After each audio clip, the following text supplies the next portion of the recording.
갈라디아서 4장 21절부터 22절까지 내게 말하라. 율법 아래 있고자 하는 자들아, 너희가 율법을 듣지 아니하느냐? 이는 기록 되기를 아브라함에게 두 아들이 있었으니 하나는 너의 여종에 의해 낳았으며 다른 하나는 자유로운 여자에 의해 낳도다 하였기 때문이라. 자, 오늘 말씀 제목 육체로 태어났는가 약속으로 태어났는가 라는 제목입니다. 사람이 하나님의 왕국에 들어가려면 한 번 태어나는 것으로 안 되는 거 여러분 아시죠? 어머니 뱃속에서 한 번 나서는 안 됩니다. 반드시 다시 태어나야 합니다. 곧 거듭나야 한다는 사실입니다. 자, 육체로 태어난 것으로 끝난다면 우리 사람에게는 소망이 없습니다. 자, 오늘 본문은 약속으로 태어난 자만이 소망이 있다는 것을 말씀해 주고 있습니다. 약속으로 태어난 자들, 곧 거듭난 자들이 이 갈라디아 교회들이었습니다. 자, 그런데 그들이 마치 다시 어머니 뱃속으로 들어가려고 했던 거예요. 곧 육체로 태어나려고 했습니다. 그들은 율법과 이 세상의 초등 원리로 돌아가려고 했던 겁니다. 그러므로 바울은 갈라디아서 3장에서 아브라함의 가정에 대한 이야기로 그들을 일깨워 주었습니다. 우리가 그 장면들을 지난 시간까지 봤고요. 또 이제 4장에서도 그 가정에 대한 이야기로 그들을 진리 안으로 인도했습니다. 자, 여기 보시면 노예 여자가 나옵니다.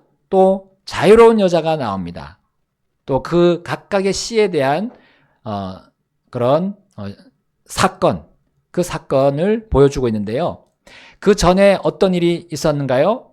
자, 창세기 보시게 되면 14장에 보시면 이 아브람이 소수 정예의 종들을 거느리고 조카 롯을 구하러 출격했습니다.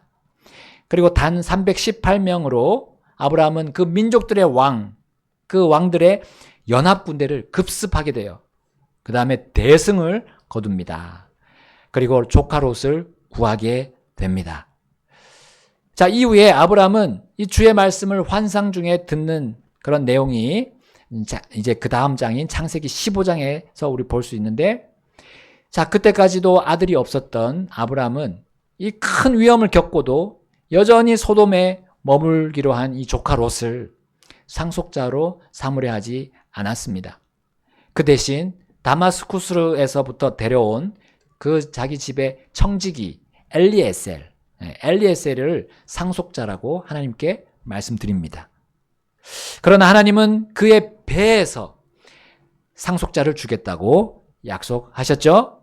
그리고 그를 데리고 밖으로 가셨습니다. 그리고 그에게 보여주신 것이 무엇입니까? 하늘의 별들이었어요. 별들을 보니까 얼마나 많은지요. 네, 우리도 지금 겨울에 특히 잘 보이더라고요. 겨울에 밤에, 깜깜한 밤에 별이 얼마나 많습니까? 내 씨가 이 별들과 같으리라 라고 그에게 약속을 해주셨어요. 그때 아브라함이 바로 주를 믿었다 했습니다. 그리고 하나님은 그 믿는 그의 믿음을 보시고 그것을 의로 여기셨다 하셨어요. 자, 그런데 아브라함은 이 하나님의 복된 약속을 기다렸나요? 자, 창세기 16장 보시게 되면 자, 이런 일이 벌어집니다. 창세기 16장 1절과 2절 말씀 보시겠습니다. 이제 아브라함의 아내 사레는 그에게 자녀를 낳지 못하더라. 그녀에게 한 여종이 있으니 이집트 사람이며 이름은 하갈이더라. 우리 함께 2절 읽겠습니다. 사레가 아브라함에게 이르되 이제 보소서 주께서 나를 수태하지 못하게 막으셨으니 원하오니 내 여종에게 들어가소서 내가 혹시 그녀로 말미암아 자녀를 얻을까 하나이다 하더라. 이에 아브라함이 사레의 목소리에 귀를 기울이더라. 자, 그때는 두 사람이 자녀를 낳을 수 없는 그런 나이에 이르렀던 겁니다. 아브라함이 그때 85세, 사레는 76세였어요. 물론 그때 평균 연령이 적어도 120세였던 걸 본다면 이 두 사람은 지금의 우리의 연령에 한 40대 중반에서 한 60대쯤 되지 않았을까. 인간적으로 아이를 낳아야 한다는 그런 어떤 조급함이 얼마든지 들 수 있었던 때였습니다. 심지어 사례는 어떤 몸에 문제가 있었는지 수태하지 못하는 그런 상태가 젊을 때부터도 지속되었어요. 그래서 사례가 여종에게서 남편이 자신들의 씨를 이어가도록 결정하게 됩니다. 아브라함은 그 아내의 부탁을 들어주었어요. 그리고 여종 하갈이 수태하게 되었습니다. 그런데 그 후부터 하갈이 수태하지 못하는 자기 여주인을 멸시하기 시작하는 거죠. 자, 화가 난 사례는 아브라함에게 그녀를 내주기를 요구를 합니다. 그리고 아브라함이 그걸 허락해 줬어요.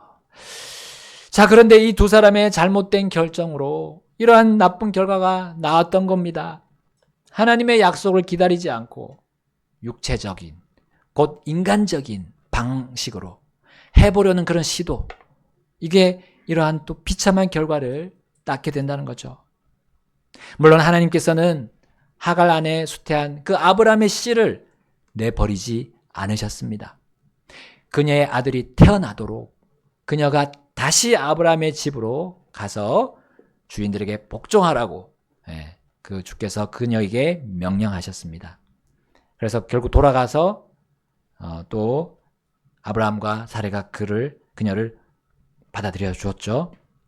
결국 그녀가 낳은 아들은 이스마엘이라고 불렸습니다. 자, 이후에 그 아이가 13살 된 해에 이제 하나님께서 아브라함에게 다시 찾아오셨어요. 창세기 17장의 그 내용입니다. 그의 나이가 이제 99세가 되었어요. 사례는 9살 적은 90세가 됩니다. 그리고 하나님께서 그의 이름을 아브라함이라고 바꾸시면서 뭐라고 약속하십니까? 이는 내가 너를 많은 민족의 아버지가 되게 하였기 때문이라 라고 약속하셨고, 또 그 안에 사례의 이름을 사라라고 바꾸시면서 그녀가 민족들의 한 어머니가 되어 백성의 왕들이 그녀에게서 나리라 라고 약속하셨어요. 자, 우리 창세기 21장에서 드디어 이 약속이 이루어지는 것을 우리 볼 수가 있습니다. 그 약속의 씨가 태어납니다. 자, 그의 이름이 웃음이라는 뜻의 이삭이었어요. 이삭, 웃음. 자, 왜 이렇게 지었을까요? 자, 이 두 사람이 마므레 평야에 있을 때 하나님께서 그들을 찾아오셨어요. 그리고 그들에게 반드시 아브라함의 배에서 씨를 주시겠다라고 약속하실 때 저 사라가 저기 장막 뒤편에서 그걸 듣고 웃었어요. 그렇기 때문에 그 웃음의 뜻이 그 아들의 이름 속에 들어갔습니다. 그리고 그 웃음이 처음에는 좋은 웃음이 아니었죠. 어떻게 그런 일이 있습니까? 허탈한 웃음이었지만 이제 그 이삭이 태어났을 때는 너무나 그 기쁨의 웃음으로 바뀌었습니다. 자, 그런데 이후에 어떤 일이 벌어집니까? 그 한 집안에 씨가 두 개가 있는 거예요. 창세기 21장 9절과 11절 한번 볼까요? 창세기 21장 9절부터 11절입니다. 9절입니다. 사라가 이집트 사람 하갈이 아브라함에게 낳아준 아들이 이삭을 조롱하는 것을 보았더라. 그런즉 그녀가 아브라함에게 이르되 이 노예 여자와 그녀의 아들을 쫓아내소서. 이는 이 노예 여자의 아들은 내 아들 곧 이삭과 함께 상속자가 될 수 없기 때문이니라 하더라. 함께 읽겠습니다. 11절. 자기의 아들로 인하여 이 일이 아브라함의 눈앞에 큰 근심거리가 되었더라. 자, 이삭이 이스마엘에게 조롱당한 겁니다. 이삭의 엄마 사라는 가만히 있을 수가 없죠. 두고 볼 수 없습니다. 감히 저 노예 여자의 아들이 내 아들을 이렇게 조롱할 수 있어? 자, 그래서 그와 그의 엄마를 내쫓아달라고 남편에게 부탁하죠. 근데 아브라함에게 있어서 이 두 아들이 다 모두 자기 아들입니다. 두 아들을 자기가 모두 장성한 자로 키워내는 것이 이 아브라함의 책임이었어요. 가장으로서 또 아버지로서 책임이었습니다. 자, 그가 그것을 생각했을 때 근심할 수밖에 없는 거죠. 자, 그러나 하나님께서 그 문제에 답을 주십니다. 해결점을 찾아주신 게 12절입니다. 12절 말씀, 하나님께서 아브라함에게 이르시되 그 아이나 내 노예 여자 때문에 그것이 내 눈에 근심이 되지 않게 하고 사라가 내게 말한 모든 것에서 그녀의 목소리에 귀를 기울이라. 이는 그 이유 내 씨가 이삭 안에서 부름을 받을 것이기 때문이라. 자, 13절 함께 읽겠습니다. 또한 노예 여자의 아들도 내 씨이기 때문에 내가 그로부터 한 민족을 만들리라 하시더라. 아멘. 자, 하나님께서 아브라함의 근심을 날려주셨죠. 모든 씨에게 대한 약속을 하나님이 다 주셨어요. 아브라함과 사라가 하나님의 약속을 기다리지 못하고 섣불리 나서서 생긴 그 노예의 씨였던 거예요.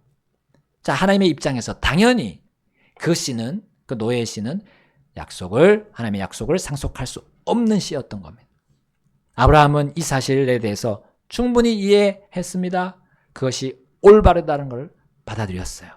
그리고 이제 아브라함은 그분의 말씀에 순종하면 되었습니다. 자, 아브라함은 약속의 씨만 챙기는데 집중하는 것이 이제 하나님 말씀에 순종하는 것임을 알고요. 그래서 그는 거기에 순종했습니다. 그래서 하갈과 그 하갈 사이에서 낳은 그 이스마엘을 자기 집에서 내보냅니다. 물과 음식을 가방에 넣어주고 미련 없이 내보냈어요. 자, 이제 광야로 나간 그들이 그 모자가 어떻게 됩니까? 음식이 다 떨어졌어요. 물이 다 떨어졌습니다. 그런데 하나님의 극적인 도우심으로 그들이 생명을 유지하게 되죠. 그리고 훗날 이 이스마엘은 하나님의 말씀대로 약속대로 한 민족을 이룹니다. 그리고 그들의 후손이 지금도 있습니다. 바로 아랍 민족들이죠. 아랍 민족들. 그의 후손들입니다. 갈라디아의 교회들에게 이 바울이 이 사건에 대해서 언급한 것입니다. 노예 여자인 하갈에서 난 자, 곧 이스마엘은 육체를 따라 태어났다고 오늘 갈라디아서 4장 23절에 말씀하고 있습니다. 그러나 노예 여자에게서 난 자는 육체를 따라 태어났으나 자유로운 여자에게서 난 자는 약속으로 말미암았느니라. 아멘. 자, 그러나 반대로 이제 자유로운 여자인 사라에게서 난 자 이삭은 약속으로 태어났다는 것을 이제 이스마엘과 대조하고 있습니다. 이제 바울은 이 사건이 풍유다 했어요. 24절에 보시면 이것은 풍유다. 풍유란 말은 비유라는 말이죠. 이건 비유다. 바로 갈라디아 교회들에게 이것이 비유로 너희들에게 가르침을 주는 것이다 라고 얘기했습니다. 그래서 24절에는 그는 두 여자들을 또 두 언약들로 비유합니다. 언약. 자, 그 중에 하나는 어디라고 했죠? 하나는 신의 산으로부터 나와 종이 되게 하는 자. 바로 하갈이 그러한 비유적으로 너에게 보여주는 것이다 라는 거죠. 자, 신의 산으로부터 나온 거 우리 앞에서 3장에서도 쭉 봐왔습니다. 자, 그것이 바로 율법이었죠. 신의 산에서 하나님께서 그들에게 율법을 주셨습니다. 그리고 그 율법에 얽매여 있는 종이 되게 하신 거예요. 그러면서 너희들이 죄인이라는 사실을 그 율법으로 절감하도록 이스라엘 백성들을 하나님께서 그렇게 인도하신 거죠. 자, 이것은 하갈과 같은 노예의 삶을 살아가는 것을 보여줍니다. 자, 25절의 말씀을 보시게 되면 이렇게 되어 있습니다. 이는 이 하갈이 아라비아에 있는 신의 산이며 지금 있는 예루살렘에 해당하는 곳으로 자신의 자녀들과 함께 속박 가운데 있기 때문이라 했습니다. 자, 25절에서 이것은 이렇게 속박 가운데 있는 것임을 말하고 있습니다. 바로 우리 앞에서 본 것처럼 율법과 이 세상의 초등 원리와 함께 하려는 것이 바로 이 육체에서 태어난 육신이라고 볼 수 있어요. 우리의 육신, 죄의 성품, 이 율법을 가지고 이 세상의 논리들을 가지고 살아가려고 하는, 그래서 속박 안에 갇히게 하는 육신으로 이어진다는 것이죠.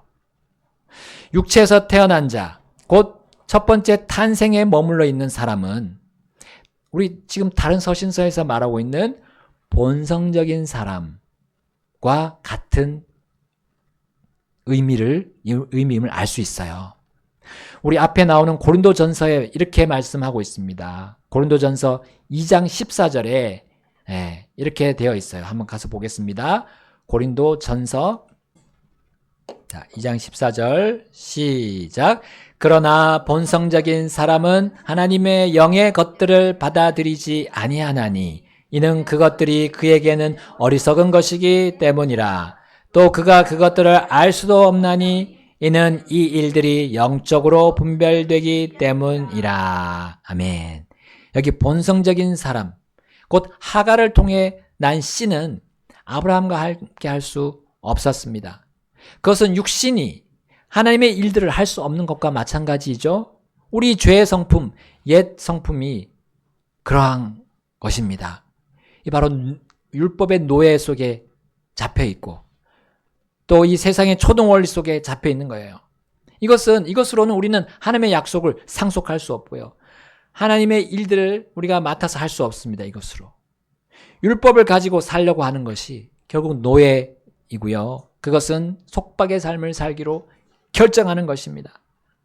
노예는 자유가 있습니까? 없습니다. 율법은 우리에게 자유를 줍니까? 줄 수 없어요. 본성적인 사람, 이 육신은 우리에게 자유를 줄 수도 없고 누릴 수도 없게 합니다. 바울은 이 노예 여자에게서 난 본성적인 사람, 바로 이 육신은 마치 지금 있는 예루살렘이라고 말했어요. 지금 있는 예루살렘. 이것은 이 땅의 예루살렘을 말합니다. 이 땅의 예루살렘. 여러분, 이 땅의 예루살렘은 영원하지 않습니다. 이 땅의 예루살렘은 천년왕국까지만 존재하기 때문이에요.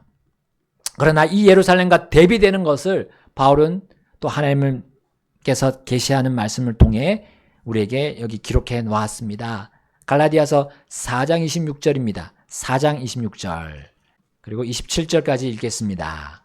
26절입니다. 그러나 위에 있는 예루살렘은 자유로우니 곧 우리 모두의 어머니라. 이는 기록되기를 수태하지 못하는 자여 너는 기뻐할지어다. 산고를 치르지 못하는 자여 너는 소리 지르고 외칠지어다. 이는 고독한 자가 남편 있는 여자보다 더 많은 자녀들을 두기 때문이라 하였기 때문이라. 아멘.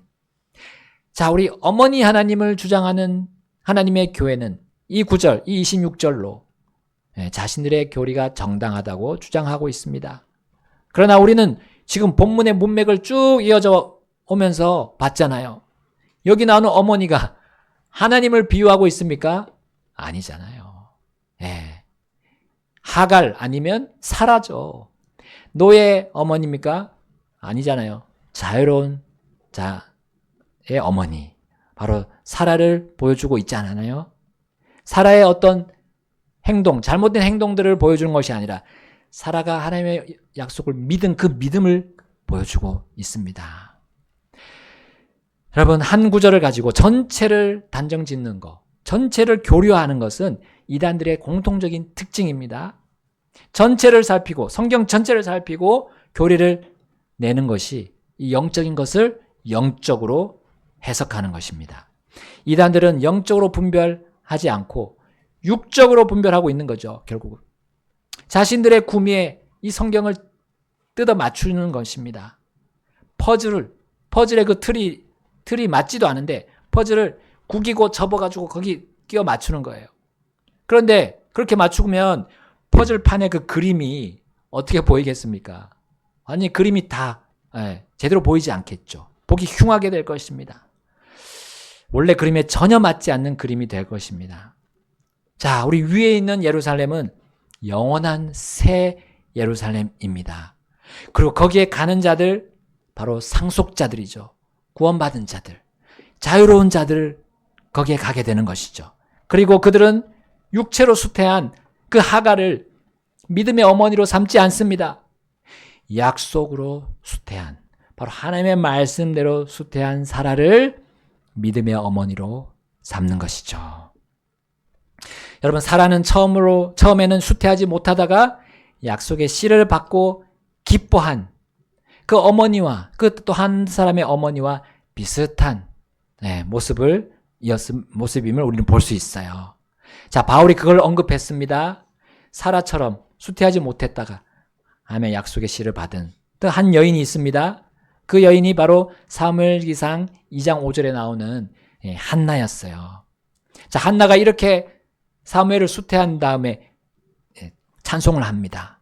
풍족하던 자들은 빵을 위해 품을 팔고 줄이던 자들은 줄이지 아니하게 되었도다. 이로써 수태하지 못하던 자는 7을 낳았고 많은 자녀를 둔 여자는 쇠약하게 되었도다. 자, 이 사무엘의 어머니 한나가 이렇게 하나님께 찬양을 드렸습니다. 한나는 남편이 있는 여자였어요. 그러나 수태하지 못했기 때문에 마치 남편이 없는 것과 같았습니다. 그리고 그녀는 굉장히 고독한 상태였습니다. 밥을 먹어도 줄인 상태가 계속 되는 것처럼 그는 비어있는 그런 허한 그런 마음의 상태를 가지고 그는 하나님께로 가서 간구드렸죠. 자, 그녀는 수태하지 못하는 상태를 사라와 같이 긴 세월 동안 경험하지는 않았습니다. 사라만큼이나 경험하지 못했지만 그러나 그 심정, 그 사라의 심정 충분히 한나도 이해할 수 있었습니다. 그러나 하나님께서 그녀에게 찾아오셔서 그녀를 수태하게 하셨을 때 그 누구도 그녀의 수태를 막을 수 없었습니다. 그리고 그녀들의 찬양 소리를 그들의 대적 마귀 사탄도 막을 수 없었어요. 자, 이삭처럼 사무엘도 하나님의 약속에 따라서 태어나게 된 것입니다. 하나님의 약속, 꼭 구원의 약속이 그들을 통해서 이루어진 겁니다. 믿음으로 의롭게 되어 거듭나는 일, 바로 이 사람들의 예를 통해서 우리는 볼 수가 있는 거죠. 주님께서 보여주시는 것입니다. 그리고 그들을 통해서 많은 사람들이 구원을 받게 되었습니다. 그리고 이스라엘이라는 그 민족이, 그 국가가 그들을 통해서 이 사무엘과 또 그 이후에 나온 모든 야곱이나 그 사람들을 통해서 굳건하게 설 수 있었던 거죠. 품을 팔던 자들과 이 줄인 어머니들을 하나님께서 높이 들어 올리셨습니다. 그리고 국가 전체, 민족 전체도 강하게 해주셨어요. 이것이 약속으로 태어난 자가 가지고 있는 강력함입니다. 이삭과 사무엘은 육신적으로 태어나지 않았습니다. 성령을 따라 태어났던 겁니다. 그들의 부모들이 하나님의 약속을 믿고 구한 결과로 태어났기 때문입니다. 자, 바울은 그 다음 구절에서 이렇게 이 부분을 강조하고 있습니다. 28절, 갈라디아서 4장 28절입니다. 형제들아, 이제 우리는 이삭과 같이 약속에서 난 자녀들이라. 29절입니다. 함께 읽겠습니다. 그러나 그때의 육체를 따라 태어난 자가 성령을 따라 태어난 자를 핍박한 것 같이 지금도 그러하도다. 여러분, 우리 성도 안에 두 가지 본성이 존재한다는 거죠. 자, 그것이 무엇입니까? 육신과 성령입니다. 여러분, 육체를 따라 태어난 자가 바로 육신입니다. 약속을 따라 태어난 자가 성령입니다. 옛 본성인 육신은 성령을 핍박합니다. 하나님의 약속으로 살려는 그 성령을 억누르려고 하죠.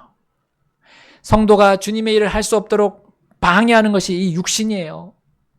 성도가 하나님의 영광을 위해 살지 못하도록 이 성령이 불일 듯 역사하는 것을 꺼뜨리는 것이 바로 육신입니다.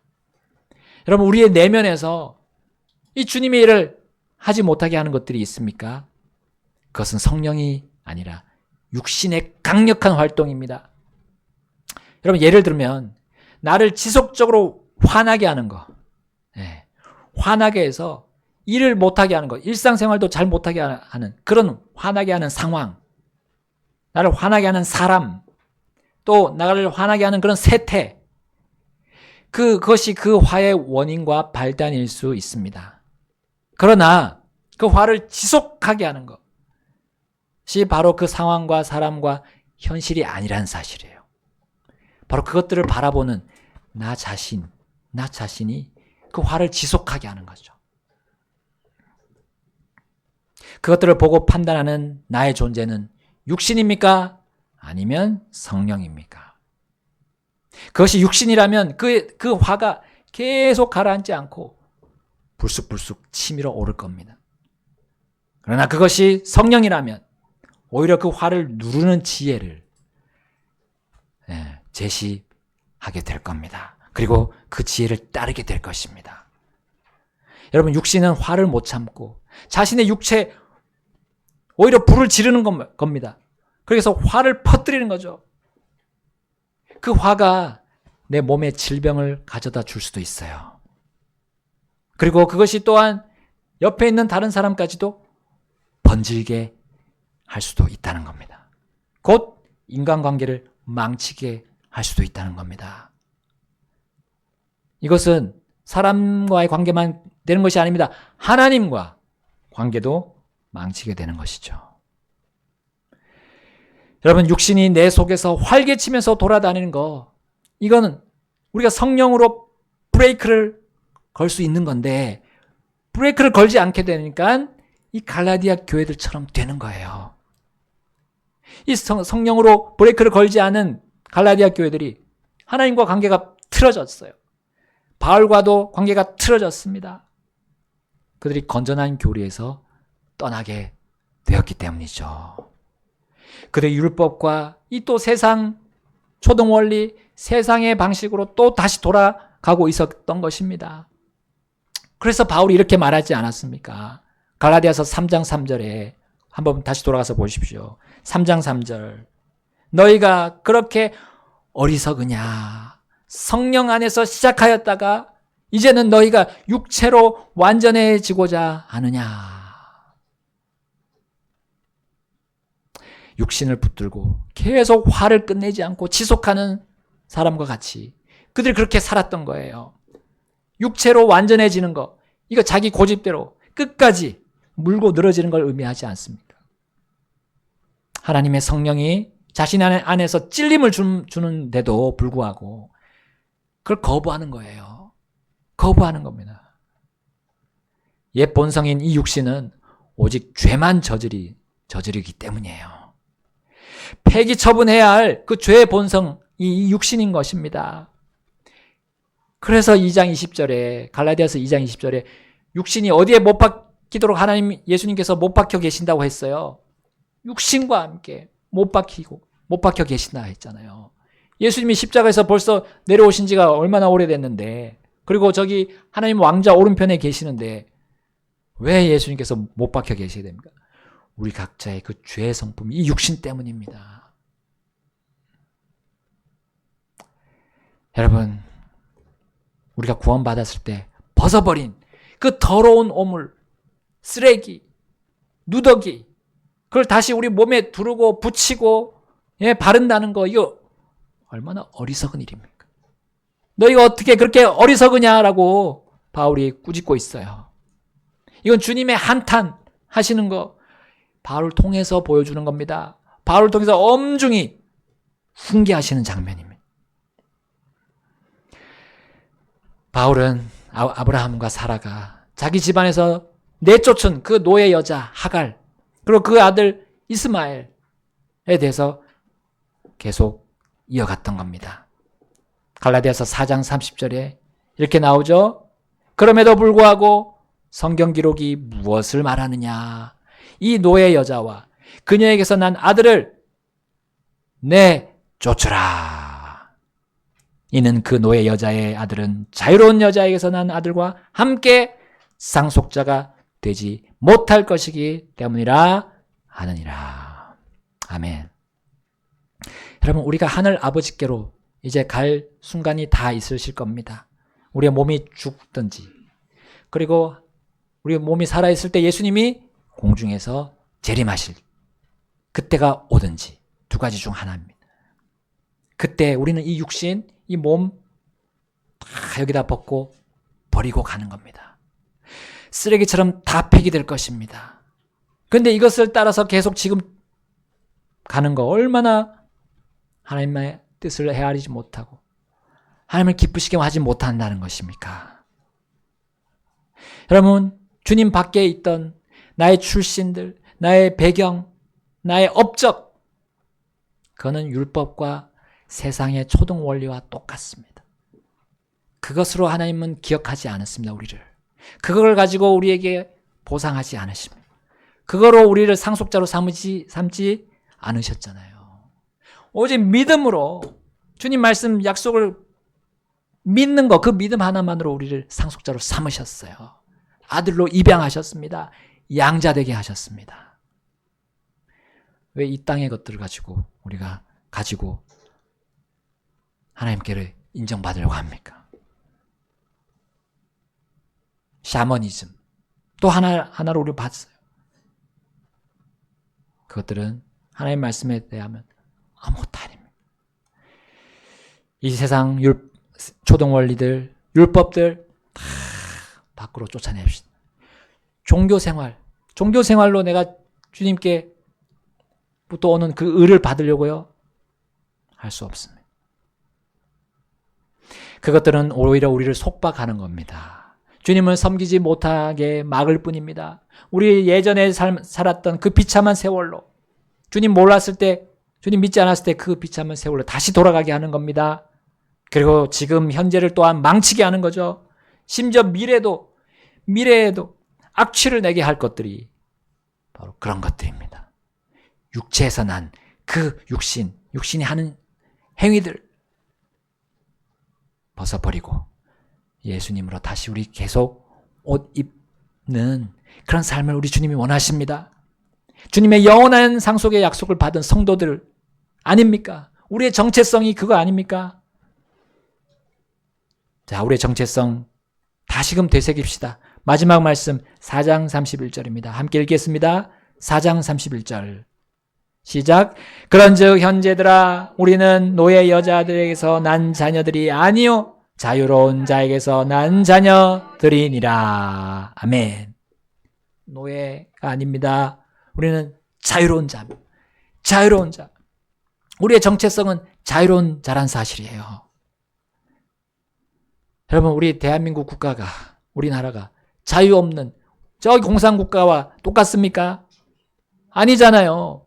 지상 최고의 이단이라고 할 수 있는 북한, 그들과 또 북한을 같이 손잡고 있는 중국, 거기가 손을 왜 잡습니까?